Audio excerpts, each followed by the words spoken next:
Today's big question. Will the Middle East in 2025 look like it did in 1948?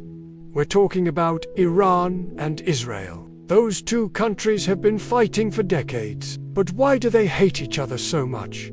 And is there going to be another war? Well, that's what we're gonna find out. It's me. This is my channel, and this is Middle East 101. Okay, so let's get into it. Why do these two countries hate each other so much? Well, the short answer is land.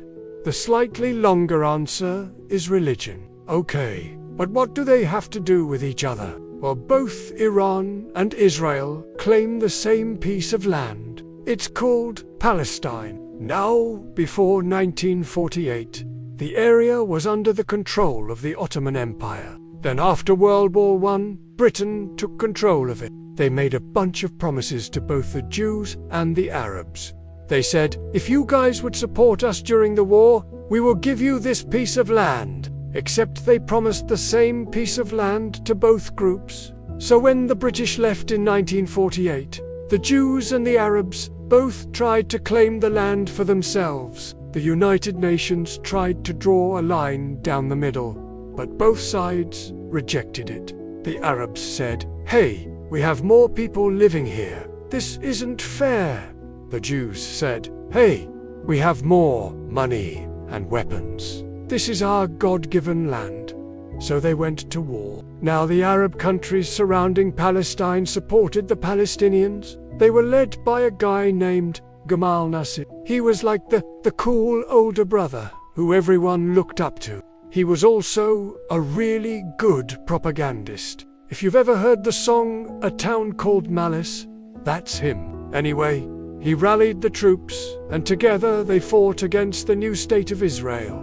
Israel won. They took all of Palestine for themselves, and hundreds of thousands of Palestinians fled or were forced to leave their homes. Now this event is called the Nakba, which means catastrophe in Arabic. It's considered one of the worst tragedies in modern history. The Palestinians have never forgotten about it. It's still a major point of contention between them and Israel today. Okay, so then what does Iran have to do with all of this? Well, Iran thinks that it has the right to all of the land west of the Euphrates River, which includes Iraq, Syria, and Palestine. They believe that they have a religious duty to protect the Palestinians. Israel believes that they have a religious duty to control all of the land between the Jordan River and the sea. So basically, both of these countries think that they have a religious duty to destroy each other.